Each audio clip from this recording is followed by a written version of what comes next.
వీక్షకులందరికీ నమస్కారం. 2026వ సంవత్సరం వృషభ రాశి వారికి ఏ విధమైనటువంటి ఫలితాలను ఇవ్వబోతూ ఉన్నది అనేటువంటి విషయాన్ని ఈ వీడియో ద్వారా క్లుప్తంగా తెలుసుకునే ప్రయత్నం చేద్దాం. ఇక్కడ ప్రేక్షకులు ఒకటి గమనించాలి.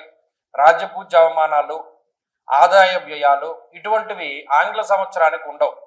అతిశయోక్తిగా కొంతమంది ఈ విషయాలను చెప్పినా మీరు ఖండించేటువంటి ప్రయత్నం చేయాలి. ఎందుకంటే ఇది ఇంగ్లీషు సంవత్సరం, దీనికి రాజపూజ్య అవమానాల లెక్క ఉండదు. అలా చెప్పుకోదలు చూస్తే గత సంవత్సరం ఉగాది, విశ్వావసునామ సంవత్సరానికి సంబంధించిన ఉగాదే మనకి ప్రామాణికం. కాబట్టి ఇప్పుడు మనం చెప్పుకోబోయే ఫలితం జనవరి టు డిసెంబర్ 31 మాత్రమే ఇంగ్లీషు ప్రకారంగా. ఇక ఫలితాల్లోకి గనక మనం ముందుకు వెళితే వృషభ రాశి వారికి ఈ సంవత్సరంలో రాహు 10వ స్థానంలో ఉంటారు ఆల్మోస్ట్ ఈ సంవత్సరం మొత్తము. అలాగే సంవత్సరం చివరిలో డిసెంబర్ నెలలో 9వ స్థానంలోకి వెళతారు. కాబట్టి పూర్తి స్థాయిలో రాహు యొక్క బలం ఉన్నట్టే లెక్క. దశమంలో రాహు, చాలా మంది పొరబడేటువంటి అంశం ఏంటి అంటే గోచారంలో త్రిషష్ట లాభ స్థానాల్లోనే పాపగ్రహాలు యోగిస్తాయి అని అనుకుంటారు. అంటే 3, 6, 11లోనే పాపగ్రహాలు యోగిస్తాయి అని అనుకుంటారు. కానీ తప్పు.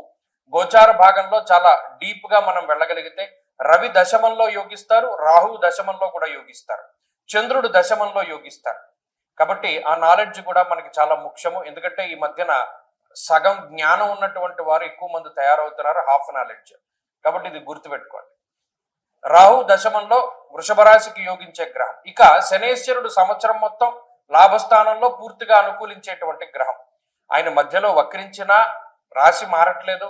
కొంతమంది అతిశయోక్తితోటి శని వక్రగతి ఫలితాలు, మళ్ళీ ఆయన రుజుమార్గంలోకి వెళ్ళిన ఫలితాలు, మళ్ళీ వక్రించిన ఫలితాలు అంటూ వీడియోలు పెడతారు.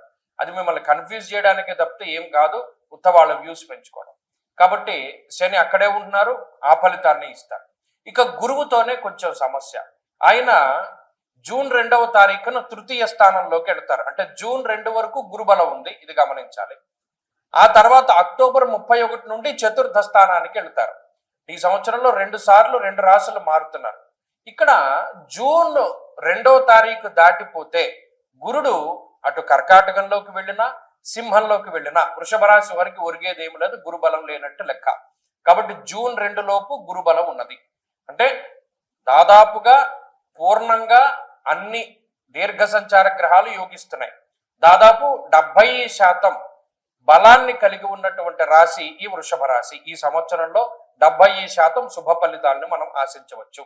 ముఖ్యంగా లాభస్థానమందు శనేశ్వరుడు ధనధాన్యాలని అభివృద్ధి చేస్తారు. దీర్ఘ సంచార గ్రహం ఆయన లాభస్థానంలో పూర్ణంగా యోగించి ఇల్లు కట్టుకునేటువంటి విధంగాను, విదేశీయానానికి ఎవరైనా ప్రయత్నం చేస్తూ ఉంటే వేరే దేశానికి వెళ్ళేటువంటి విధంగాను, లేదా వేరే దేశంలో స్థిర నివాసం ఏర్పాటు చేసుకునేటువంటి విధంగాను అటువంటి వాటికి అవకాశాన్ని కల్పిస్తారు. అంటే విద్యా సంబంధమైన, ఉద్యోగ వ్యాపార సంబంధమైనటువంటి విదేశీయాన విషయాలన్నీ కూడా వృషభ రాశి వారికి యోగిస్తాయి. రెండో విషయం ఏంటి అంటే ఉద్యోగ సంబంధమైనటువంటి విషయాలు. గత సంవత్సరంలో 2025వ సంవత్సరంలో ఉద్యోగ పరంగా ఏవైతే అనేక రకాల సమస్యలు ఉన్నాయి, ఒడిదుడుకులుండి, ఉద్యోగం లేక కొంతకాలం ఉండి కొంతకాలం లేనటువంటి పరిస్థితులు ఉన్నాయో అటువంటి పరిస్థితుల నుండి బయటపడగలుగుతారు. కొంత ఉద్యోగ స్థిరత్వం ఉంటుంది, ఉద్యోగ పరంగా మంచి ఎదుగుదల ఉంటుంది, ఒక గుర్తింపు సంబంధమైనటువంటి అంటే ఏదైనా ఒక నామినేటెడ్ పదవుల్లో కానీ నామినేటెడ్ ఉద్యోగ స్థానాల్లో కానీ వారు ఉండడానికి అవకాశం ఉంటుంది. అలాగే సమాజానికి సేవ చేయగలుగుతారు, 10 మంది యొక్క మన్ననల్ని పొందగలుగుతారు, మీలో ఉన్నటువంటి ప్రజ్ఞాపాఠవాలను బయటికి తీసుకురాగలుగుతారు. అలాగే కొత్తగా ఏదైనా విషయాలు నేర్చుకోగలుగుతారు. ప్రతిదీ హాఫ్ నాలెడ్జ్గా కాకుండా పూర్తిగా మనం చేయాలి అనేటువంటి దృక్పథాన్ని కలిగి ఉంటారు, ధైర్యంగా ఉండగలుగుతారు. అలాగే శుభ కార్యక్రమాలు చేయగలుగుతారు. చాలా ముఖ్యమైన విషయం ఏంటి అంటే వివాహాది శుభ కార్యక్రమాలు, సంతాన సంబంధమైనటువంటి విషయాలు బాగున్నాయి. గృహయోగం ఉన్నది ఈ సంవత్సరంలో, వాహన యోగం ఉన్నది. అసలు బంగారం ధరతో సంబంధం లేకుండా అకేషన్ కి సంబంధించి ఏదైనా ఒక పర్వమో లేకపోతే ఒక ఫంక్షనో వస్తే చక్కగా వెళ్ళి బంగారం కొనుక్కుంటారు. ఇంత డబ్బు ఉంది ఇప్పుడు కొనాలి, ఇంత రేటు ఉంది ఇప్పుడు కొనుక్కోకూడదు అనేటువంటిది ఏమిలా.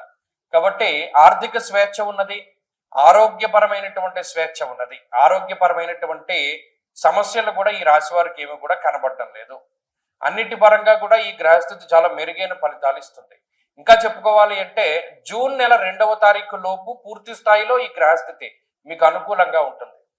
జూన్ నెల 2వ తారీఖు దాటిన తర్వాత గురుబలం తగ్గుతుంది. అతిక్లేశం, బంధువైరం, దారిద్ర్యం, దేహపీడనం అన్నది శాస్త్రం. ఉద్యోగపరమైనటువంటి సమస్యలకి, బంధుమూలకంగా ధనాన్ని ఖర్చు పెట్టడానికి, లేదు బంధువులతోటి మాటపట్టింపులు ఏర్పడడానికి, వాటికి మాత్రం జూన్ 2 దాటిన తర్వాత కొంత సావకాశం ఉంటుంది. అలాగే అక్టోబర్ 31 దాటిపోయాక చివరి 2 నెలలు, సంవత్సరంలో చివరి 2 నెలలు కూడా అర్ధాష్టమ గురుడు ఫలితాన్ని ఇస్తారు. కాబట్టి ఆ సమయంలో యాచనం బుద్ధి చాంచల్య అనగా స్థానచలనానికి అవకాశం ఉంటుంది. ఓ ప్రాంతాన్ని దాటి వేరే ప్రాంతానికి వెళ్ళడానికి అవకాశం ఉంటుంది. అంతేకాకుండా బుద్ధి స్థిరత్వం ఉండదు. కాబట్టి సంవత్సరం చివరి 2 నెలల్లో ఏదైనా నిర్ణయం తీసుకోవాల్సి వచ్చినప్పుడు తీసుకోకండి, వాయిదా వేసుకుంటూ ఉండండి. అలాగే ఈ లోపల ఈ సంవత్సరంలో ఏదైనా ముఖ్యమైనటువంటి ఈవెంట్స్ ఏమైనా ప్లాన్ చేయదలుచుకుంటే జూన్ 2 లోపులోనే ప్లాన్ చేసుకోండి. అప్పుడైతే 90% మీకు గ్రహాల తాలూకు అనుకూలతలు ఉంటాయి. ఇప్పుడు ఈ సంవత్సరంలో ప్రత్యేకించి మరి దీర్ఘ సంచార గ్రహాలు ఆల్మోస్ట్ యోగిస్తూ ఉన్నాయి. కాబట్టి దీనికి తోడు జాతకంలో ఉండేటువంటి దశాంతర దశలు యోగించినా కూడా అద్భుతమైనటువంటి ఫలితాలు వస్తాయి. అంటే జాతకంలో దశలు అంతర్దశల్లో యోగదాయకమైనటువంటివి నడిస్తే ఇంకా దీనికి రెట్టింపు ఫలితం వస్తుంది. కాబట్టి ఈ సంవత్సరం మంచి సంవత్సరము. మరిన్ని శుభ ఫలితాన్ని పొందాలి అనుకునేటువంటి వృషభ రాశి వారు ఏం చేస్తారంటే ప్రతి నెలలో కృత్తికా నక్షత్రం వస్తుంది. ఆ కృత్తికా నక్షత్రం రోజున సుబ్రహ్మణ్యేశ్వర స్వామి వారికి సర్పసూక్తంతో అభిషేకం జరిపించుకుంటూ ఉండండి. అలాగే ఇంకొక విషయం గుర్తుపెట్టుకోండి, మౌనంగా ఎక్కువసేపు ఉండడానికి ప్రయత్నం చేయండి. వీలుంటే గురువారాలు మౌన వ్రతాన్ని పాటించండి.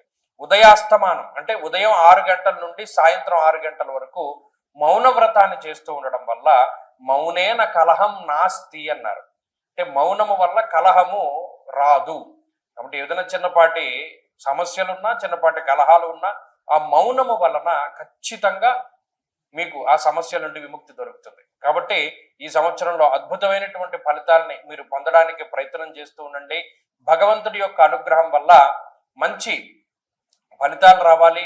గత సంవత్సరంతో పోల్చుకుంటే ఈ సంవత్సరం చాలా బాగుండాలి, వృద్ధి ఉండాలి, సంతానం కలగాలి, ఐశ్వర్యం కలగాలి, అలాగే వాహన యోగం కలగాలి, భూక్రయ విక్రయాది విషయాల్లో దోషాలు తొలగిపోవాలి. ఎందుకంటే కూటములు కూడా ఏర్పడుతూ ఉన్నాయి. చతుర్గ్రహ కూటమి, పంచగ్రహ కూటమి, ఇలా అనేక రకాలైనటువంటి కూటములు ఏర్పడుతూ ఉన్నప్పుడు కూడా దాని తాలూకు ఫలితాలు కూడా ఈ రాశి వారికి అనుకూలంగా ఉన్నాయి. కాబట్టి ఇంకా మరిన్ని అద్భుతమైనటువంటి ఫలితాలు చూస్తారు ఈ సంవత్సరంలో వృషభ రాశి వారు.